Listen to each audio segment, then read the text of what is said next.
수술 몇 주 전 너무나 생생한 꿈을 꿨었다. 건물이 무너지면서 엄청 큰 파편 덩어리가 내 위로 떨어지고 내가 가까스로 2번이나 그걸 잘 피하는 꿈이었다. 그리고 깜짝 놀라 잠에서 깬 적이 있는데 그 꿈이 뭘 뜻하는 건지 그땐 알 수 없었다. 나는 실제로 수술을 총 3번 했고 2달 가까이 입원했다. 첫 수술 직전에 찍는 MRI에서 종양 크기가 시상하부 쪽으로 좀 더 커져 있어 우선 조직 검사만 진행했다.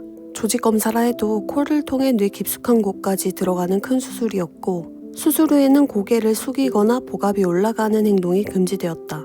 그때만 해도 뇌하수체가 아직 살아있다는 것이 너무 다행이라 생각했다.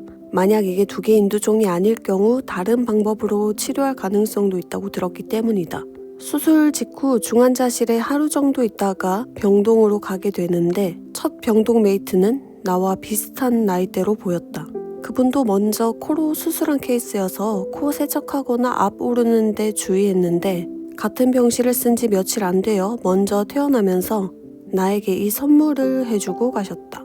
이 인형은 내 입원 생활 동안 정말 큰 힘이 되줬다.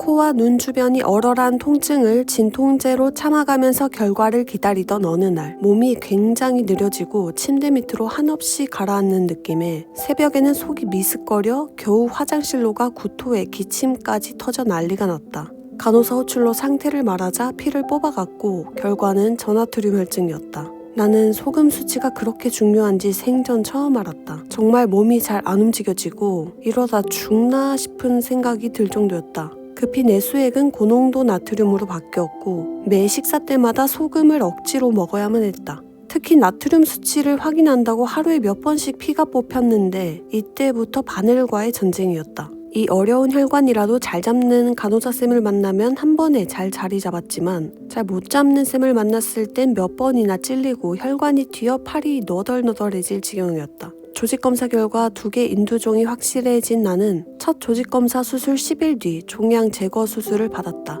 수술 전에는 온갖 발생 가능한 합병증에 대한 동의서 사인을 하는데 후각 상실, 시신경 손상, 호르몬 장애, 감각의식 운동 장애 등등 다 읽기도 벅찬 목록들. 제일 밑에는 사망도 적혀 있어서 사인할 때 기분이 참 묘하지만 건물 무너질 때 깔려 죽을 뻔한 걸 피했던 꿈이 생각나면서 나를 믿고 집도해주시는 교수님을 믿으며 편한 마음으로 수술실에 들어갔던 것 같다. 2번째 수술 때는 종양도 제거되고 뇌하수체도 절제되었다. 나는 뇌하수체이 조그만 게 그렇게 많은 일을 하는 줄 이때 알았다.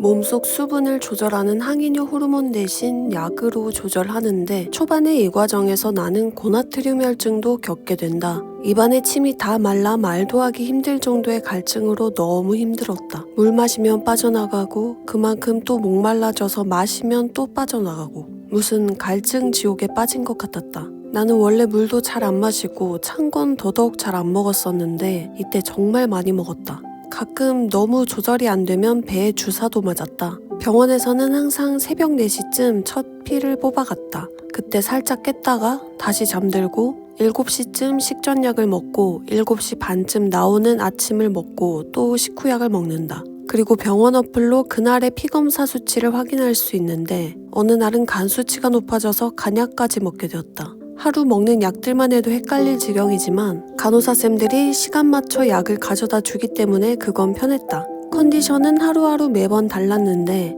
그나마 괜찮을 때 친구들이 문병도 와줬다. 병원 입원 기간이 길어지면 지루해서 뭘 하며 지내지? 란 생각이 들 수도 있는데 나는 너무 힘들고 아팠던 하루하루라 지루할 겨를도 없이 그냥 고통과의 싸움을 하고 나면 하루가 다 가 있었다. 조심해야 할 것도 많고 몸이 힘들어 행동하는 것도 느려지다 보니 시간이 더 빨리 가는 느낌?